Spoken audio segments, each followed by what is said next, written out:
রিয়ামণি কি আমার গার্লফ্রেন্ড? গোপনীয় হতে হবে, তাহলে হয়তোবা তুমি আরো ভাইরাল হবা। তার চেয়ে বেশি মানুষ আমারে চিনে। সে নিজে কোনো টপিক পাচ্ছে না, সে এর জন্য আমাকে খোঁচা মারছে। আমি মনে হয় প্রথম যে তার নামে আমি জিডি করছি। মানে বাইরের থেকে আইসা গেটের সামনে দাঁড়ায়া, ঠিক আছে, সেলিব্রিটিদের খুঁজা ভাইরাল হই নাই। আমি আমার যোগ্যতায় ভাইরাল হইছি। আমাকে খোঁচা দিলেই এবার তার লাভ হবে। অনেকদিন তো ভাইরাল নিউজ হচ্ছে না তাকে নিয়ে। তার আশেপাশে কিছু আছে যারা সাপোর্ট দিচ্ছে, তার কারণে সে আমাকে এই কথা বলছে যে আমাকে ঢাকা শহরেই মানে থাকতে দিবে না, আর আমার যদি কিছু করতে না পারে সে ঢাকা শহর ছেড়ে দিবে।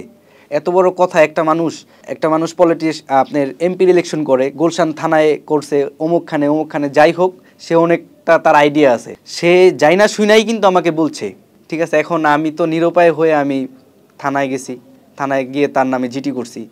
এখন আমি মনে হয় প্রথম যে তার নামে আমি জিডি করছি। টানা সপ্তমবারের মতো বেস্ট টিস্যু পেপার ব্র্যান্ড হিসেবে স্বীকৃতি পেয়েছে বসুন্ধরা টিস্যু। আমি জানি এরপরে আজকে ইসের পরে সে আমাকে আরো অনেক হুমকি দুমকি দিবে। আমি ভয় পাই না, ঠিক আছে, আমি ভয় পাই না, সমস্যা নেই। আসলে এগুলো তার পারিবারিক ব্যক্তিগত ব্যাপার। তবে আমি একটা জিনিস বলতে পারি, আমি কি কয়েকটা মেয়ের সাথে ডান্স করব, সামনে কথা হয়েছে, রিল ভিডিও বানাবো, ইউটিউবে কন্টেন্ট ভিডিও বানাবো 3 মিনিটের।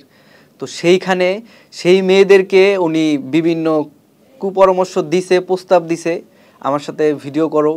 উনিও বলছে ওকে। পরে বলছে যে আচ্ছা গোপনীয় হতে হবে, তাহলে হয়তোবা তুমি আরো ভাইরাল হবা। কয়েকজন গেছে আর অনেকেই করে নাই, ঠিক আছে। প্রত্যেকটা মেয়েই তার ব্যক্তিত্বটা চিনে, ঠিক আছে। যারা চালাক চতুর তারা অবশ্যই যাবে না, আর মনে হয় না যায় নাই। মনে হয় আমার জন্য তার সংসার বিচ্ছেদ হচ্ছে। রিয়ামণি কি আমার গার্লফ্রেন্ড? রিয়ামণি কি আমার ওয়াইফ? সে নিজে আমাকে বলছে ভিডিও করার জন্য, আর সে এখন এগুলা ক্লেম কেন দিচ্ছে? আমি একজন আর্টিস্ট, আমি তো ভিডিও করতেই পারি। আর তাছাড়া আমি তো তার মতো ওই যে মানে বাইরের থেকে আইসা গেটের সামনে দাঁড়ায়া, ঠিক আছে, সেলিব্রিটিদের খুঁজা ভাইরাল হই নাই। আমি আমার যোগ্যতায় ভাইরাল হইছি। এটা যদি সে বলে, সে মানে সে একটা গাধা নাম্বার 1, ঠিক আছে। আমার সিনিয়র তো, আমি একটু ক্লোজ করি। সে বলছে ভাইরাল হওয়ার জন্য আমি তার নিয়ে কথা বলি।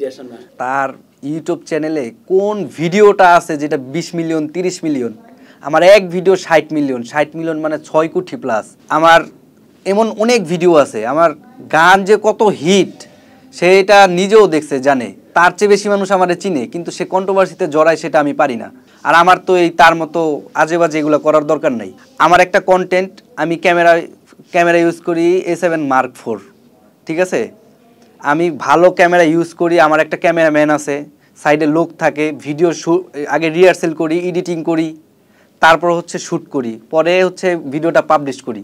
আমি অনেক পরিশ্রম করে এইখানে ধাপে উঠছি। তার মতো যায় ওই যে সাকিবুল হাসান, ওই আপনার ওই খেলোয়াড়ের সামনে ভাইরাল হওয়ার জন্য ওনার অতীতে কি করছে এটা আমতে ঘাটেন, আমার পেজ ঘাটেন, ইউটিউব ঘাটেন, আমার অতীত কি। আর সে যদি এটা বলে যে ভাইরাল হওয়ার জন্য, সে নিজে কোনো টপিক পাচ্ছে না, সে এর জন্য আমাকে খোঁচা মারছে।